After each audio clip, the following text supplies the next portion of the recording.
અમદાવાદ શહેરમાં આજે સામાન્ય વરસાદની આગાહી વચ્ચે મહાનગરપાલિકા તંત્ર સજ્જ બન્યું છે। શહેરમાં વરસાદી પરિસ્થિતિ પર નજર રાખવા માટે એએમસીના કંટ્રોલ રૂમથી સતત મોનિટરિંગ કરાઈ રહ્યું છે। શહેરના વિવિધ વિસ્તારોમાં લગાવવામાં આવેલા સીસીટીવી કેમેરા મારફતે આ મોનિટરિંગ કરવામાં આવી રહ્યું છે। અમદાવાદના તમામ ઝોનમાં અધિકારીઓ અને કર્મચારીઓ દ્વારા વરસાદને લઈને નિરીક્ષણ હાથ ધરાયું। કોઈપણ પ્રકારની સમસ્યા સર્જાય તો તાત્કાલિક કામગીરી શરૂ કરી શકાય તે માટે તંત્ર એલર્ટ પર છે। એમસી દ્વારા નાગરિકોની સુવિધા અને સલામતી માટે વરસાદની સ્થિતિ સતત સમીક્ષા કરવામાં આવી રહી છે।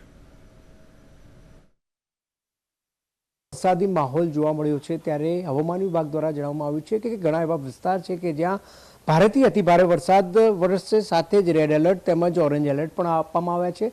અમદાવાદની જો વાત કરવામાં આવે તો અમદાવાદમાં 2 દિવસ અગાઉ પડેલા વરસાદમાં શહેરના તમામ વિસ્તારમાં પાણી ભરાયા હતા। ત્યારબાદ હવે પાણી ઓસરી તો ગયા છે, પરંતુ જે પ્રમાણે અમદાવાદ મ્યુનિસિપલ કોર્પોરેશન દ્વારા પણ કામગીરી કરવામાં આવી રહી છે, સાથે જે કંટ્રોલ રૂમ બનાવવામાં આવ્યો છે તેવા કંટ્રોલ રૂમમાં સતત મોનિટરિંગ કરવામાં આવી રહ્યું છે। રાત્રે પડતા વરસાદ કે સવારે પડતા વરસાદનું સીધું મોનિટરિંગ અહીંયાથી કરવામાં આવી રહ્યું છે અને જુદા જુદા વિસ્તારના જે સીસીટીવી કેમેરા છે તે અહીંયા જે જોવા અને તેનું નિરીક્ષણ કરવામાં આવી રહ્યું છે।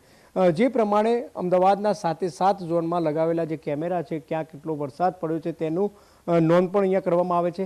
સાથે જ વાત કરવામાં આવે કે જે પ્રમાણે જુદા જુદા વિસ્તારમાં જો પાણી ભરાયેલા હોય તો ત્યાં તાત્કાલિકપણે નિકાલ થાય તે પ્રકારની વ્યવસ્થા જે છે તે વ્યવસ્થા કરવામાં આવી રહી છે। તો અત્યારે જે પ્રમાણે એક સીડેક કંપની છે તેમના દ્વારા પણ અહીંયા ઓબ્ઝર્વેશન કરવામાં આવી રહ્યું છે ને આજના દિવસની જો વાત કરવામાં આવે તો આજના દિવસમાં સામાન્યથી હળવો વરસાદ વરસી શકે તેવી પણ આગાહી છે।